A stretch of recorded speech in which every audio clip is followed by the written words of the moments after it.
Which one do you want to pluck, Caleb? This one. Okay. This one. All right. Pick whichever one you want. Hey folks, Micah McGee here. We are going to pluck some ducks and make us a duck feast. You might wonder, how in the world can 5 ducks feed 7 people? Well, we're going to show you how we do that. The first step is to get the feathers off these ducks, so let's get with it.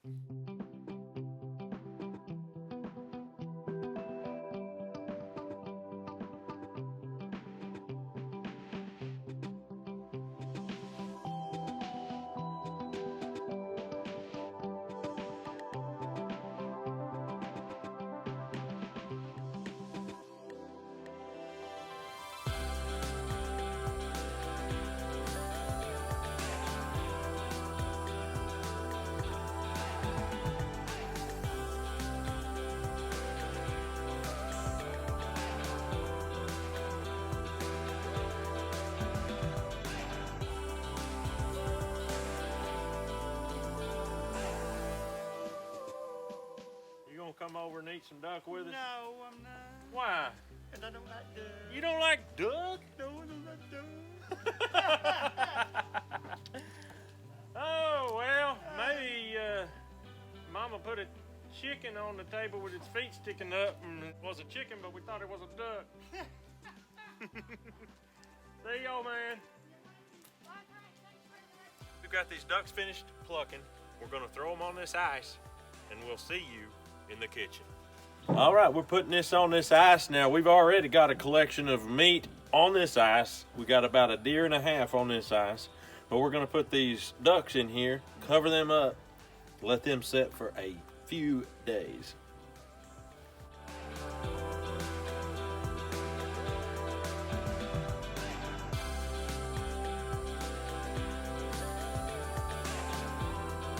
All right, we're in the summer kitchen. It is not summer. We're deep into December. I don't know why we have such nice weather, but I love global warming. Let me just go on record. I dug these ducks out of the ice. The ice was encrusted all around them. I had to chop them out. They've been on there for 5 or 6 days, something like that, and they should be in really good shape. So I'm going to show you how we cut them in order to make 5 ducks feed 7 people with ease. Let's take a duck out right here. Right, you see this bone right here in the center? That is called the keel bone. You hear that? The meat doesn't have that sound. So what you're going to do is you're going to cut right beside that keel bone, and then you're going to come around and get all that meat off of that bone. And you're going to do it 2 times. So then after you get that done, you're going to take the legs and thighs off of the duck as well. All right, now it's time to prepare the meat for the breading. We don't just want to throw our breasts in there without doing something to them. Here's what we do to them. Take a knife, and you're going to butterfly these things about every 1/4 inch. You're going to score it all the way down to the skin. The skin is the reason why we leave the skin on there, is because it will hold this meat together for frying, even though it's cut apart. And that's the genius behind this plan. These things are really good eating, especially if you age them on that ice. Now we got out there, I don't know if you watched the previous video, but we had a blast out there hunting these things. And we have just a regular old hunting video with me and my boys out there. And I actually only got 1, the boys got 4 of them. So that made me happy. I got started duck hunting years ago, back when I was just a little chap. I'll throw up a picture right quick of me as a boy. This is some of my hunting partners, the Boatners, and they have the channel called Boots and Bonnets with Chris and Christy. So go over and check them out. They're always faithful and very faithfully in my comment section, so you can find them real easy. All right, we've got our fire started. I'm gonna throw this cast iron up here on the stove. We got a really good fire going. If you're new to this channel, that's how we roll around here. We cook everything with fire. We don't have electricity. Invariably, I get a new viewer or 2 on every new video, so I like to explain this. This is our summer kitchen, as I said earlier, and the reason why we have a summer kitchen is because we cook with wood, and in the summertime you don't want a fire in your house because you don't have electricity, you don't have AC. You want to keep the house cool as possible. So I've got my meat ready to go. I've got my flour. Now here's what we're going to do right here. I've got this new seasoning here that Reap What You Sow sent me. Reap What You Sow will be in the comments of this video. You can hit them up. He sent me this Camp Dog seasoning. I really appreciated it. Mr. Camp Dog, if you see this video, hit me up. We like your seasoning. I am going to throw Camp Dog all in this flour. Now this is just plain old white flour. It ain't nothing special. It's not wheat that we grew ourselves and ground. But if you want to see how to grow wheat and grind your own wheat and harvest your own wheat, we got that on our channel too. I'm going to throw a little salt in there, a little sea salt. And then I'm just going to mix it up. All right, we're going to throw our breading on. It's just the flour and the Camp Dog and the salt. And we're going to throw it in this grease. When you're doing this, you want to spread them apart. Make sure flour gets in each individual segment. All right, we've got it all breaded. I'm going to start out by putting it skin down first. We're going to put the skin side down in the grease. Let that cook first. You want your grease hot, but not too hot.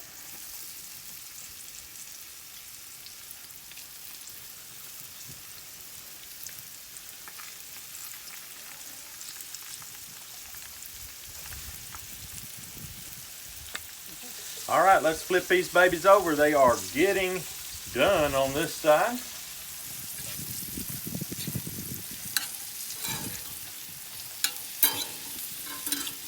All right, now you want to turn the heat up. You might say, McGee, how do you turn the heat up on a wood stove? You ain't got no knobs. I've got this right here. Open this door up. Air goes in. This here controls airflow.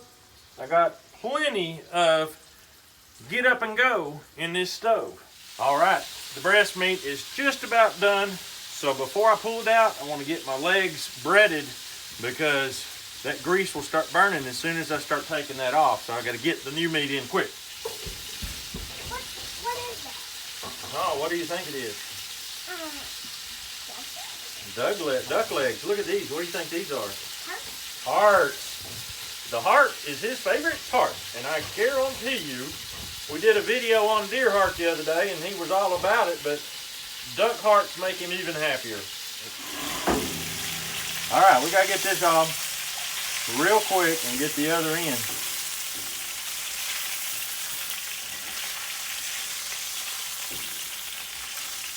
You don't want your grease to burn because it will taint your meat, make it all taste bad. All right, there's a leg, there's a leg, there's a leg. That'll be like duck legs. Yeah. Let me get this back over the fire.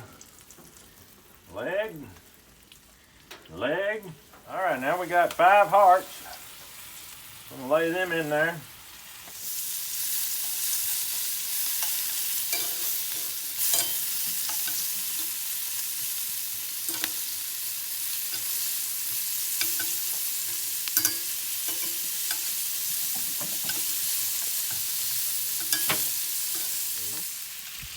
All right, we're gonna take these babies out of here.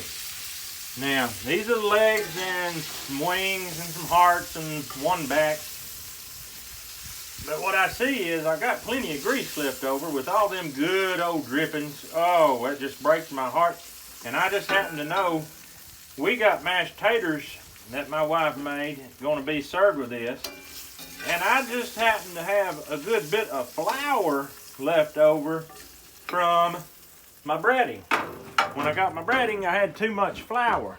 And here it is. My wife will kill me if I throw this much flour away. So we're gonna make gravy to go with this meal. Here's how we're gonna do it. We're gonna put a little bit in, and then we're gonna stir it. Make sure it don't clump up. Then we're gonna put a little more in, like this. Then we're gonna stir it. Make sure it don't clump up. Get it all in there. It's kind of like a roux, except it's gravy. And we're gonna put some more in there and stir it up. Make sure she don't clump up. Oh, it's gonna be good with that Camp Dog in there. So, Then we're gonna put some more in. Same procedure. Come on up here close, cameraman. We're gonna show them the beauty of this stuff. You're gonna work this in like that. Little by little. It's gonna be just the right amount of flour for the grease we have here. We're gonna throw some more in. And just work it, work it, work it like you mean it. And work it around. I'm just gonna put the rest in. That skillet's pretty dry now, and it will not clump up. What you see, you think you see clumps, you don't see clumps. You see humps or bumps, but you don't see clumps. And now, what's next? You might ask. Well, we've got a milk cow. We've been drying her up slowly because she's gonna have a calf coming up in February. But we're still milking her about once a day, but we'll be off of that altogether pretty soon and we'll be sad. When you get it down about like that, you're gonna get you a big old bunch of milk, some creamy old milk, and you're gonna pour it right in here like this. Woo, doggy! And then you're gonna start a whiskey. There ain't never 3 ingredients in this world fell in love like grease, flour, and milk. That is where they come up with the term comfort food, baby. The reason they call it comfort food is because when you think the end of the world is near, you take your big old pile of mashed potatoes, maybe a biscuit, you pour some good old gravy on it, and you know all is well once again.